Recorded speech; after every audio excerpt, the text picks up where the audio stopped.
സ്നേഹം നിറഞ്ഞവരെ, നവദർശൻ സ്കോളർഷിപ്പ് 2022 എപ്രകാരം online application submit ചെയ്യാം എന്നതാണ് ഈ ട്യൂട്ടോറിയൽ വീഡിയോയിലൂടെ നിങ്ങളുടെ അടുത്ത് അവതരിപ്പിക്കുന്നത്. അതിന് തുടങ്ങുന്നതിനായി navadarsan.com എന്ന് നിങ്ങളുടെ ഗൂഗിൾ ബ്രൗസറിൽ ഏതെങ്കിലും ഒരു ബ്രൗസറിൽ ടൈപ്പ് ചെയ്യുക. അപ്പോൾ ടൈപ്പ് ചെയ്യുമ്പോൾ ഇപ്രകാരം ഒരു പേജ് ആയിരിക്കും വരിക. അതുപോലെ തന്നെ നിങ്ങൾക്ക് നവദർശൻ വെബ്സൈറ്റിൽ കയറി ഓൺലൈൻ സ്കോളർഷിപ്പ് ആപ്ലിക്കേഷൻ എന്ന ഇതിലൂടെയും അപ്ലൈ ചെയ്യാവുന്നതാണ്. അങ്ങനെ വരുമ്പോൾ ഇങ്ങനെ ഒരു പേജ് ആയിരിക്കും നിങ്ങൾക്ക് വരിക. ഈ പേജിൽ നിങ്ങൾ കൃത്യമായിട്ട് ഇൻസ്ട്രക്ഷൻസുകൾ വായിച്ച് മനസ്സിലാക്കുക. അതിൽ പറഞ്ഞിരിക്കുന്ന കാര്യങ്ങൾ വരാപ്പുഴ അതിരൂപതയിലെ കുട്ടികളുടെ ഉന്നത വിദ്യാഭ്യാസത്തിന് പ്രോത്സാഹിപ്പിക്കുന്നതിന് വേണ്ടിയാണ് ഈ നവദർശൻ്റെ സ്കോളർഷിപ്പ്. +2 പാസ്സായതിനു ശേഷമുള്ള ഉന്നത പഠനങ്ങൾക്കാണ് ഈ സ്കോളർഷിപ്പ് ലഭിക്കുക.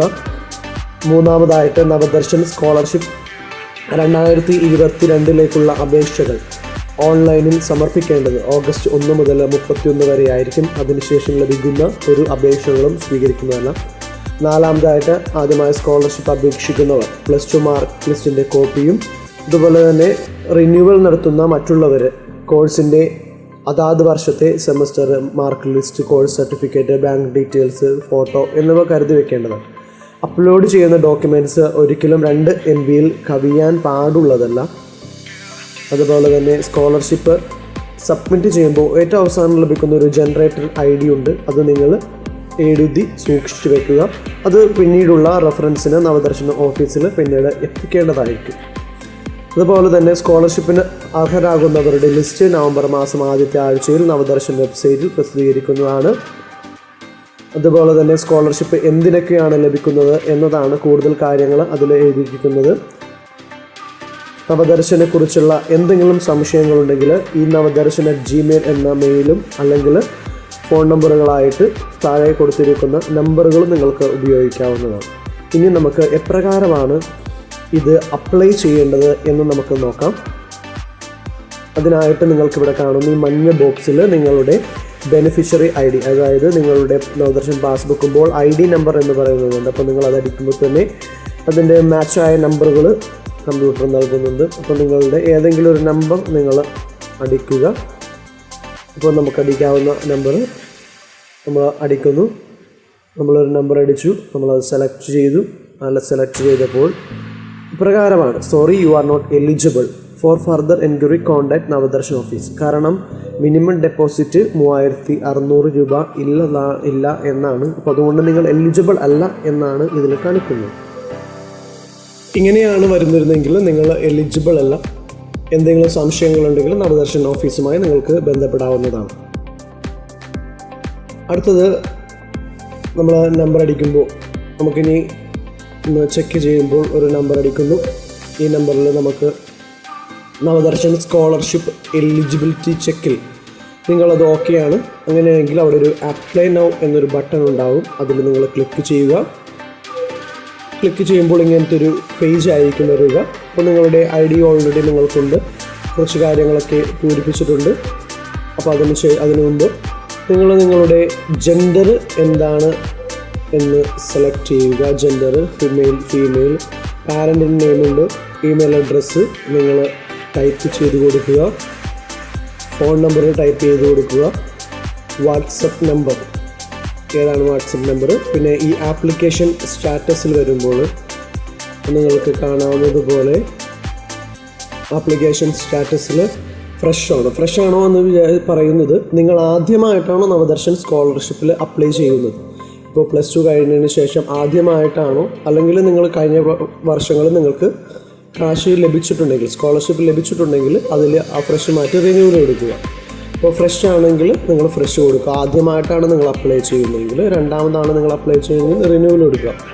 അതിനുശേഷം ആദ്യമായിട്ട് അപ്ലൈ ചെയ്യുമ്പോൾ നിങ്ങളോട് ചോദിക്കുന്ന കാര്യങ്ങൾ +2 നിങ്ങൾക്ക് എത്ര A+, A1 അല്ലെങ്കിൽ A2 എത്ര ലഭിച്ചു എന്ന്. അതനുസരിച്ച് അതിൻ്റെ മറ്റേ കോളത്തിൽ ടോട്ടൽ ഓട്ടോമാറ്റിക്കലി വരുന്നതായിരിക്കും. അതുപോലെ തന്നെ +2 ICSE മാർക്ക് ലിസ്റ്റ്, സ്റ്റേറ്റും CBSEയും മാത്രം, പിന്നെ ICSE അതാണെങ്കിൽ അത് കൊടുക്കുക. ഏതെങ്കിലും ഒരെണ്ണമായിരിക്കും നിങ്ങൾ കൊടുക്കേണ്ടത്. അപ്പോൾ നിങ്ങളുടെ എത്ര % ആണ് നിങ്ങൾക്ക് കൂടുതൽ. ഇപ്പോൾ നിങ്ങൾക്ക് 65 ആണോ 80 ആണോ എന്നുള്ളത്. പിന്നെ അതിനുശേഷം നിങ്ങൾ കോഴ്സിൻ്റെ ഡീറ്റെയിൽസ് സെലക്ട് ചെയ്യുക. നിങ്ങൾ ഏത് കോഴ്സാണ് പഠിക്കുക. അതായത് കുറേ കോഴ്സുകളുണ്ട്. അതിൽ നിങ്ങൾ കോഴ്സുകൾ സെലക്ട് ചെയ്യുക. ഡിഗ്രി, അതുപോലെ തന്നെ നിങ്ങൾക്ക് കുറേ കോഴ്സുകൾ കാണാനായിട്ട് സാധിക്കും. ഡ്യൂറേഷൻ എത്ര വർഷങ്ങളാണ്, year of study, first year ആണോ സെക്കൻഡ് ഇയർ ആണോ നിങ്ങൾ പഠിക്കുക, തേർഡ് ഇയർ ആണോ, സ്പെഷ്യലൈസേഷൻ ഡിഗ്രി ആണെങ്കിൽ BCom ആയിരിക്കാം, BA എക്കണോമിക്സ് ആയിരിക്കാം, BA ഇംഗ്ലീഷ്, അത് നിങ്ങൾക്ക് ഏതാണെന്നുള്ളത് നിങ്ങളവിടെ ടൈപ്പ് ചെയ്ത് കൊടുക്കുക. നെയിം ഓഫ് ദി ഇൻസ്റ്റിറ്റ്യൂഷൻ, ഏത് കോളേജിലാണ് അല്ലെങ്കിൽ ഏത് ഇൻസ്റ്റിറ്റ്യൂഷനിലാണ് നിങ്ങൾ പഠിക്കുന്നതെന്ന് നിങ്ങളവിടെ ടൈപ്പ് ചെയ്ത് കൊടുക്കുക. അതിനുശേഷം നിങ്ങളുടെ പാസ്ബുക്കിൽ, ബാങ്കിൻ്റെ പാസ്ബുക്ക് കൃത്യമായിട്ട് തെറ്റുകളില്ലാതെ ഇത് എല്ലാം പൂരിപ്പിക്കേണ്ടതാണ്. Bank account number, bank passbook number, ബാങ്കിൻ്റെ പേര്, അതിനുശേഷം IFSC കോഡ്. നിങ്ങളുടെ ബാങ്ക് പാസ്ബുക്കിലെ IFSC കോഡ് എന്ന് ഫ്രണ്ട് പേജിൽ നിങ്ങൾക്ക് കാണാനായിട്ട് സാധിക്കും. ആ ബാങ്കിൻ്റെ പേര്, IFSC കോഡ്, ബാങ്കിൻ്റെ ബ്രാഞ്ച്, ഏത് ബ്രാഞ്ചാണോ, എറണാകുളം, അയ്യപ്പൻകാവ്, വടുതല, കളമശ്ശേരി, അത് നിങ്ങൾ ഇഷ്ടമുള്ളത് അവിടെ ഏത് ബാങ്കിലാണ് നിങ്ങളുള്ളത് ആ ബാങ്കിൽ നിങ്ങൾ ടൈപ്പ് ചെയ്ത് കൊടുക്കുക. അതിനുശേഷം അപ്ലോഡ്, നിങ്ങൾ +2 സർട്ടിഫിക്കറ്റ് അപ്ലോഡ് ചെയ്യാം. +2 സർട്ടിഫിക്കറ്റ് അപ്ലോഡ് ചെയ്യുമ്പോൾ JPG, PDF, PNG ഫോർമാറ്റിൽ അപ്ലോഡ് ചെയ്യാം. ശ്രദ്ധിക്കേണ്ടത് 2 MBയിൽ കുറവായിരിക്കണം നിങ്ങൾ സബ്മിറ്റ് ചെയ്യേണ്ട കാര്യങ്ങളെല്ലാം എന്ന കാര്യവും ഓർപ്പിക്കുന്നു. അതുപോലെ തന്നെ അതിനുശേഷം ഒരു ജനറേറ്റർ ID കിട്ടും. അപ്പോഴാണ് നിങ്ങളുടെ ആപ്ലിക്കേഷൻ കംപ്ലീറ്റ് ചെയ്യുന്നത്. അതെന്തായാലും നിങ്ങൾ കുറിച്ച് വയ്ക്കുക. അത് കുറിച്ച് വെക്കാതെ വന്നാൽ ഫർദർ പ്രോസസ്സ് നിങ്ങൾക്ക് വളരെ കോംപ്ലിക്കേറ്റഡ് ആയിട്ട് മാറും. കോഴ്സ് സർട്ടിഫിക്കറ്റ്, നിങ്ങളുടെ കോഴ്സ് സർട്ടിഫിക്കറ്റ് ഏതാണ് എന്നുള്ളത് നിങ്ങൾ അപ്ലോഡ് ചെയ്യുക.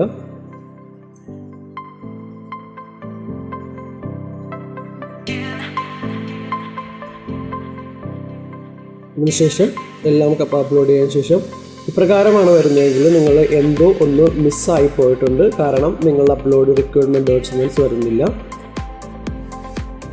ഇപ്രകാരം ഇപ്പോൾ പ്രൊസീഡ് വിത്ത് സബ്മിഷൻ ആണെങ്കിൽ ഇങ്ങനെയാണ് നിങ്ങൾ കാണിക്കുന്നതെങ്കിൽ നിങ്ങളിപ്പോൾ ഒരു സർട്ടിഫിക്കറ്റ് മാത്രം, +2ൻ്റെ സർട്ടിഫിക്കറ്റ് മാത്രം ഉപയോഗിക്കുമ്പോഴാണ് ഇപ്രകാരം കാണിക്കുക. അല്ലെങ്കിൽ ഏതെങ്കിലും ഒരു സർട്ടിഫിക്കറ്റ് മാത്രം അപ്ലോഡ് ചെയ്യും. അങ്ങനെയാണെങ്കിൽ നിങ്ങൾ ഫർദറായിട്ട് നവദർശൻ ഓഫീസിൽ കൊണ്ട് ബാക്കി സർട്ടിഫിക്കറ്റുകൾ സബ്മിറ്റ് ചെയ്യേണ്ടി വരും.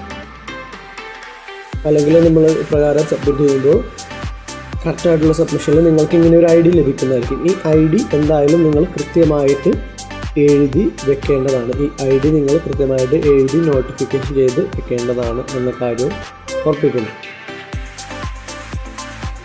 അവസാനം നിങ്ങൾ പഴയ പോലെയുള്ള നവദർശനിലെ സ്കോളർഷിപ്പിൻ്റെ ഹോം പേജ് വന്നിരിക്കുന്നതാണ്.